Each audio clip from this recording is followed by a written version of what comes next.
Tenemos la presencia de Adrián Ramírez López, quien es presidente de la Liga Mexicana por la Defensa de los Derechos Humanos. Y sí, él nos ha estado presentando asuntos de violaciones graves a los derechos humanos, personas en situación de vulnerabilidad que muchos de ellos están purgando penas por delitos que no cometieron y que además algunos de ellos con carácter realmente político detrás de las detenciones y que tendríamos que señalar también esta parte. Erika Ramírez, pues muchos de ellos con procesos de tortura para que se incriminen, para que acepten determinados delitos, aunque no los hayan cometido. Hay que recordar que Adrián Ramírez es también pues un médico perito que tiene el reconocimiento formal y también las capacidades médicas en ese sentido que tienen que ver con determinar cuando alguna persona ha padecido algún proceso de tortura. El caso de Irving Jalil Oviedo Pagola se trata que es un caso de un detenido de manera injusta el 27 de septiembre de 2012, es decir, pues recientemente ha cumplido ya 10 años de esta detención y que hay que señalar. Está preso sin que haya recibido sentencia alguna después de 10 años. Él cuenta con un protocolo de Estambul positivo en el que se arroja que tuvo un daño severo con pérdida del 60% de la audición y daño psicológico que le acompañará pues para siempre. Él es papá soltero de un hijo con el que ha perdido los principales años de convivencia, una ausencia en la vida de ambos que no podrá recuperar. También 2 niñas que adoptó con una expareja con la que formaba una familia, pero que al tiempo de estar privado de su libertad terminó. Y una madre que ha sufrido día a día su presencia, pero sobre todo la injusticia de verlo preso. Como decíamos, es el caso de Irving Jalil Oviedo Pagola, que tendríamos que recordar también. Se cuenta con un dictamen médico especializado para determinar probable tortura, tratos crueles, inhumanos y degradantes, esto dentro de la causa penal 8/2014. Este dictamen ha sido presentado, como decíamos, por el propio Adrián Ramírez López, él como perito médico, pero ya está con nosotros Adrián Ramírez López. ¿Cómo estás, Adrián? Buenos días, gracias por estar en Contralínea, Periodismo de Investigación. Gracias, Osimo, gracias, Erika, compañeros de los controles allá en Contralínea y que nos están escuchando el día de hoy.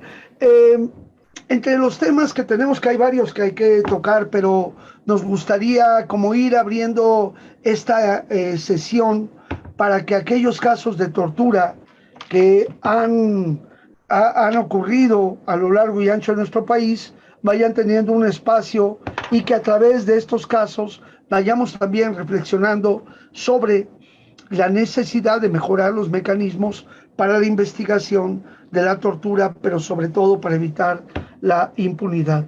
El caso de Irving Jalil Oviedo Pagola.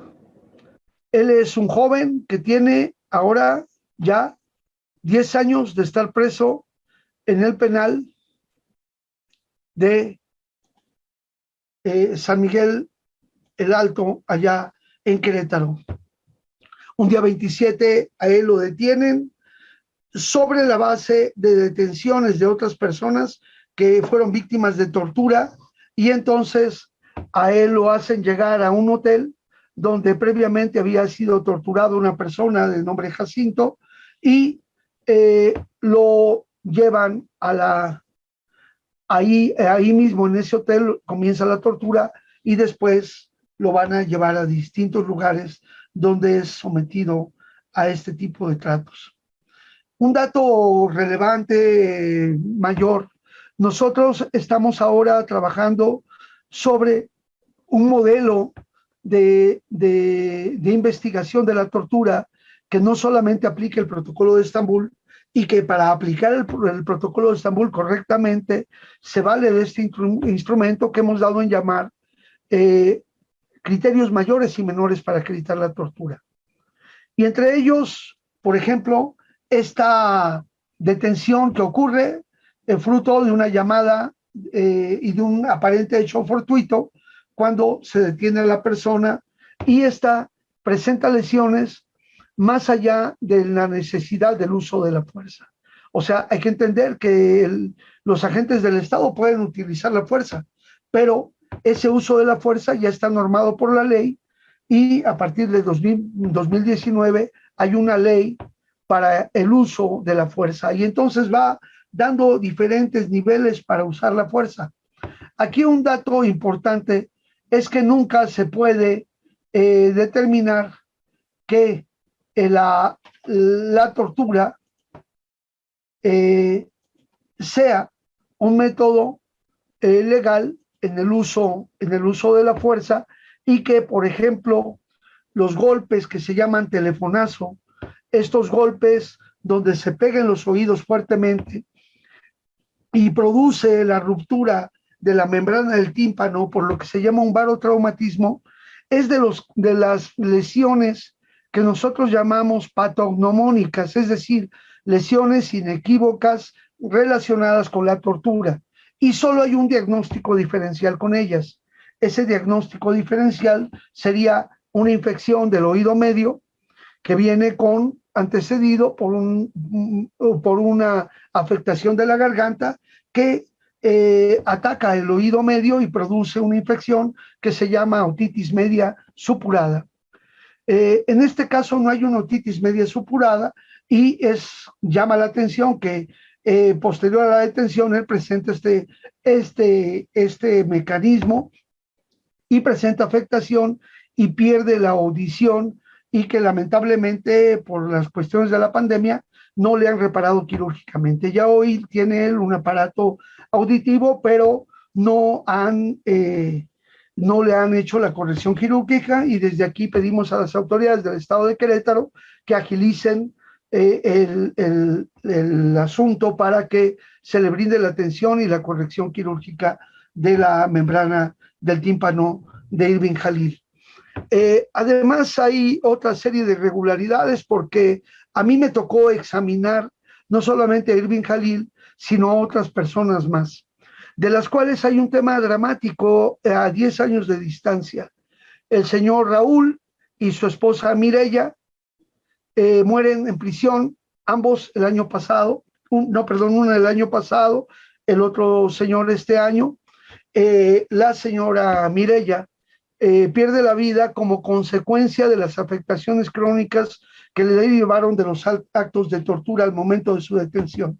Y una cosa relevante de la señora Mireya es que cuando la detienen, le traccionan el brazo de manera muy brusca, le zafan el hombro, se produce algo que se llama hombro de charretera y al momento en que le atienden la lesión del hombro, la llevan al hospital. Hay constancia de que se le llevó para que se le atendiera. Sin embargo, esa afectación que se resuelve fácilmente con una maniobra de tracción y rotación del brazo, no se le hace. Y cuando yo la examino en el año 2018, ella ya tiene congelado su hombro, es decir, pierde la movilidad. También la percibo con un grave deterioro y afectación emocional derivado de la depresión tan profunda que tiene por los graves actos violentos que sufrió. Estos los manejé yo en sigilo y en reserva porque fueron unas situaciones muy graves y eso le derivaron de una afectación psicoemocional profunda y que finalmente es parte del motivo de la muerte de ella en prisión. Durante la detención de ellos, al hijo de Raúl y de la señora de la señora Mireya, lo detienen y a él, por ser menor de edad, lo llevan herido al tutelar de menores. Los policías les dicen a ellos que pues van a matar a su hijo y días después, ya estando en el tutelar, el muchacho aparentemente se suicida y a ellos les informan ya muy tarde. De las personas que tuvo más lesiones físicas directas que se pudieron evaluar fue el señor Raúl, ese señor mayor de edad, el hijo de la persona que murió y esposa de esposo de la señora Mireya. Y junto con él, otras 2 personas más fueron víctimas de tortura. Entonces fueron 6 casos en los que se correlacionaron, hay correspondencia, concordancia y coherencia entre los relatos de cada uno de ellos que sufrió de manera distinta la tortura, pero se corresponden claramente, y eso nos permitió afirmar dentro del fuero federal que la tortura se había llevado a cabo. A 10 años de distancia, la Fiscalía General de Justicia del Estado de Querétaro aún no determina y va muy pasmosa en el avance. Apenas hace unos años se creó la Fiscalía Especializada en el Delito de Tortura. Tienen poco personal y desde aquí nos pronunciamos para que la Fiscalía de Justicia del Estado de Querétaro dote de mayor presupuesto en ministerios públicos, pero sobre todo que vigile y atienda el grave rezago que hay en el tema de la tortura con respecto a los casos que tiene la hoy Fiscalía Especializada de Tortura.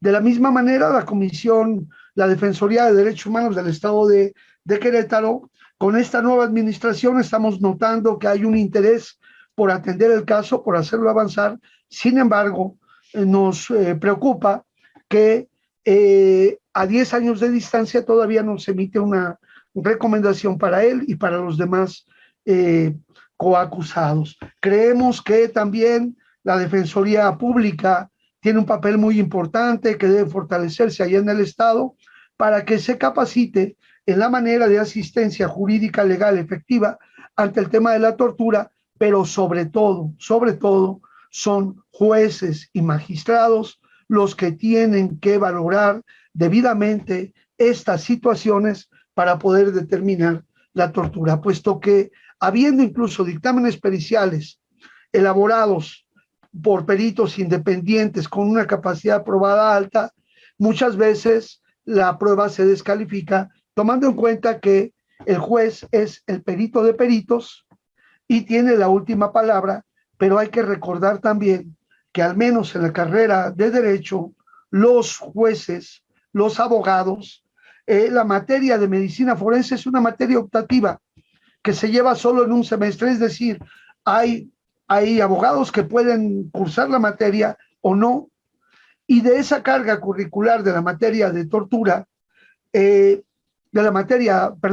forense, el tema tortura son 1 o 2 horas en cuanto a la formación. Es decir, el dominio de la ciencia que ve la tortura como una situación especializada por parte de personal de salud, la última decisión la toma el juez, que no necesariamente tiene toda la capacidad y a veces se ve influenciado por la acción y la presión que el chantaje mediático hace cuando los casos se llevan a los medios de comunicación, como es este, que fue un caso muy sonado, el caso Candiles, allá en Querétaro, y por otro lado, también por el Ministerio Público, que aún no entiende que él está para un equilibrio de las partes en términos de la justicia y no parcializarse solo cuando un dictamen del protocolo de Estambul le puede afectar su modelo de acusación y no acepta que la situación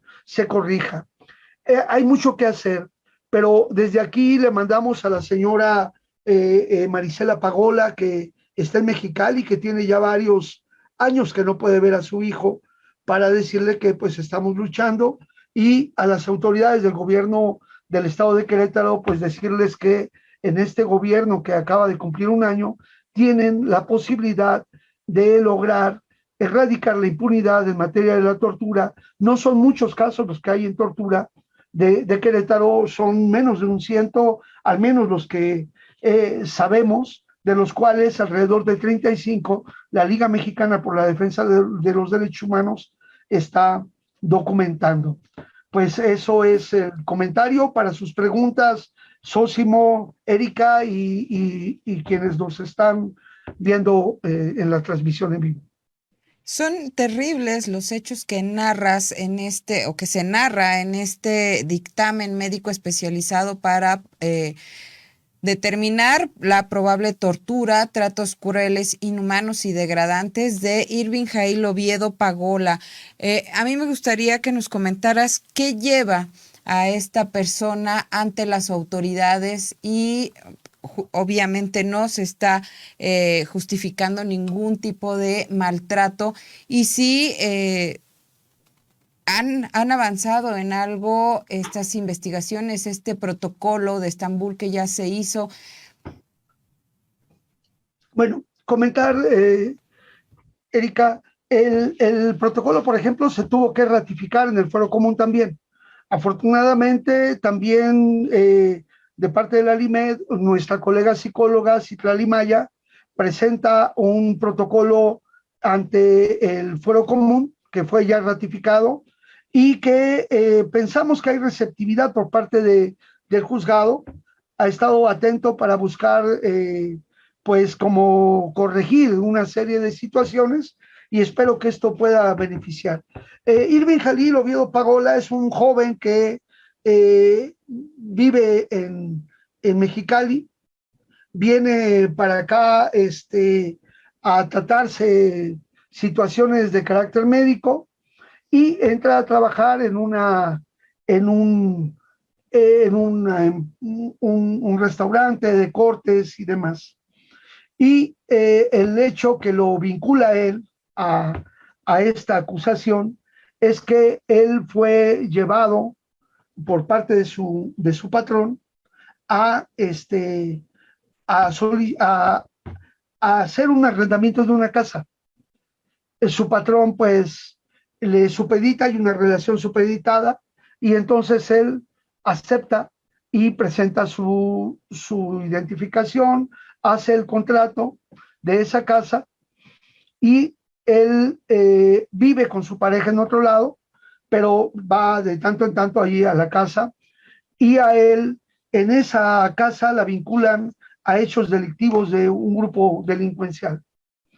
Entonces, con esos elementos y teniendo este dato fundamental, la casa es vinculada con hechos delictivos.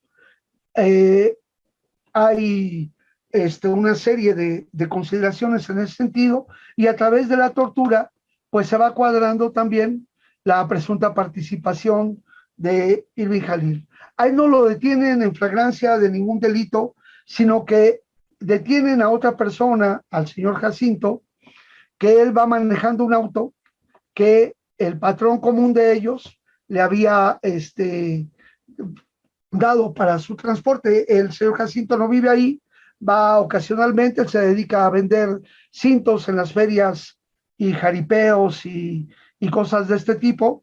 Y entonces él va manejando, ese auto tiene un reporte vinculado a un hecho delictivo y a él en el hotel donde se aloja lo detienen, lo torturan y le dicen que quien le dio el vehículo vaya a recogerlo y entonces él se comunica y el que va a recoger el vehículo es Irving y ahí a Irving se lo llevan y de ahí se hace toda esa situación. Entonces, deben de ponderarse las pruebas, debe investigarse bien. Hay un hecho de temor fundado porque hubo ahí algún tipo de amenaza y situaciones que se dieron en torno a Irving y su pareja, y entonces eso inhibe, por ejemplo, que él haya desarrollado una defensa jurídica adecuada. Nosotros ya llegamos muy tarde a ese elemento, pero fundamentalmente hoy lo que estamos viendo es el tema de la tortura y el tema pues que opera en la situación mediática el que haya resultados prontos y lamentablemente pues ahí está Irving, su mamá sigue en Mexicali, él afortunadamente hace unos meses se logró ya casar y está pues hoy intentando hacer una pareja y pues tratar de salir adelante. Pues Sí. ese es el caso de Irving Jalil. Bueno, Adrián, aquí algunos asuntos.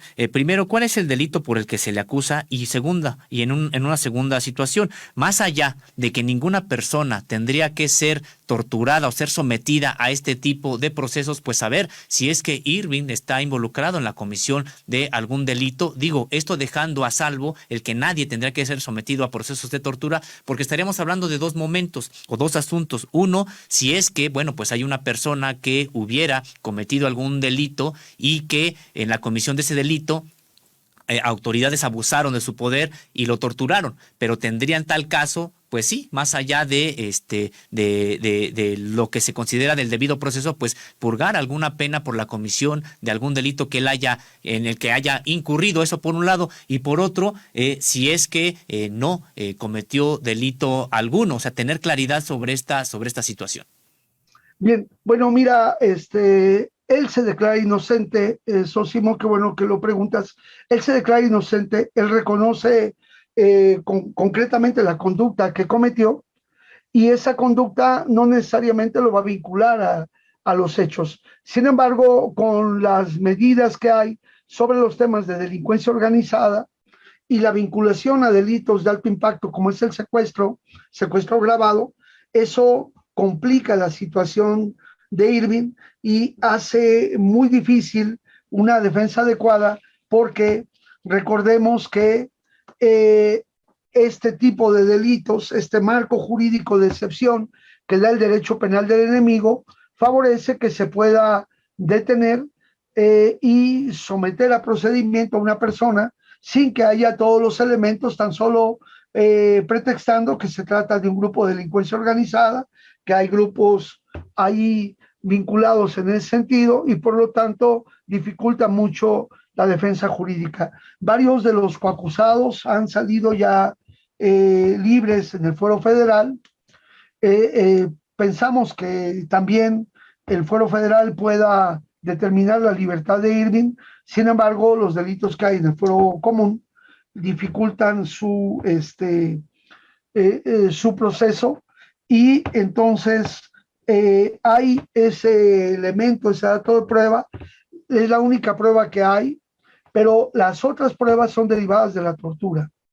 Entonces, nosotros fundamentalmente nos pronunciamos porque se logre esclarecer y analizar de conjunto todas las pruebas y evidencias y se descarten todas aquellas que fueron fruto de prácticas de este delito contra la humanidad, que es la tortura, y cuando menos de casi 15 detenidos, me parece que son, al menos a 6 nosotros le practicamos el protocolo de Estambul y salió positivo. Hay que señalar que no tenemos ningún conocimiento de ellos, esto fue una petición que nos hace el Consejo de la Judicatura Federal, nosotros acudimos a hacer el trabajo y ante todo aplicamos una situación de carácter ético. Nunca haremos ningún dictamen a modo y si hay tortura la determinamos y si no hay tortura también determinamos que puede tratarse de una persona fingidora o una persona que pretende valerse de argucias para utilizar el protocolo de Estambul o la pericial para su beneficio cuando no hubiere estos elementos. Doctor Adrián Ramírez, entiendo que Irving Jail Oviedo Pagola está llevando a cabo su proceso en Querétaro porque él radicaba allí, pero él es originario de Mexicali, Baja California. No sé si aquí también habría algún, no sé, inconveniente. Sabemos que muchas veces quienes son juzgados en distintos estados, pues tienen un proceso alejado de su lugar de origen y esto imposibilita muchísimas situaciones con respecto a las condiciones que tienen en su proceso penal, es decir, pues están alejados de su familia, están alejados de la gente que podría ayudarlos más para salir adelante y para salir de este tipo de situaciones. ¿Cuál es la condición que tiene Irving Jail Oviedo Pagola? Bueno, imagínense que tiene dos procesos penales, uno del fuero común, otro del fuero federal. La familia hizo hasta lo imposible para mantenerle una defensa jurídica, han gastado sus recursos y casi al llegar al agotamiento de los recursos para brindarle la atención jurídica. Esto ha logrado que el caso se mantenga. Nosotros llegamos ya un poco más tarde y ahora la LIMED ha tomado la defensa del caso en el fuero común y en el fuero federal. En el fuero federal ya presentamos las conclusiones inacusatorias por parte del equipo jurídico de la LIMED. En el fuero común está próximo ya al cierre para ir viendo la exclusión de pruebas, ya que el procedimiento de Querétaro es así. Y lo que nosotros notamos también es el tema de los vínculos familiares que se han restringido mucho. Por eso incluso estamos pidiéndole al sistema penitenciario de Querétaro que cuando se trata de personas que están con sus familias en otros estados de la República, cuando éstas vengan a visitarle, no sea una visita de solo una hora a través de un vidrio y solo una vez, sino que cuando menos les permitan una convivencia ya más amplia, ya que la pandemia se ha determinado que ha concluido, estamos en semáforo verde en todo el país y las medidas que todavía prevalecen en el modelo de visita en el estado de Querétaro es una medida muy restrictiva que no tiene una base fundamental en las secretarías de salud del estado, sino simplemente la determinación que desde nuestro punto de vista es arbitraria por parte del órgano del sistema penitenciario. En ese sentido, para fortalecer los vínculos familiares, pues se les permita la convivencia mayor. Y también el derecho a la videoconferencia está limitado. También entendemos que hay una gran cantidad de internos, pero sí buscar mecanismos que puedan favorecer ese contacto con la familia. En el caso de Irving Jalil, la familia ha podido apoyarles, pero hay muchas personas que no tienen la capacidad. Y por otro lado, hace unos meses se dio un traslado masivo de personas del penal de San José el Alto que fueron llevados al estado de Nayarit, al 4 Noreste, allá en el Rincón, y hay reportes de varios casos de tortura con electrocución con estos bastones para arriar ganado que les produjeron lesiones, sobre todo en glúteo y ano, a varios de los internos que fueron trasladados de este penal de Querétaro y que en próxima ocasión tal vez estemos presentando, una vez que se ratifique el dictamen pericial de uno de ellos, este caso también.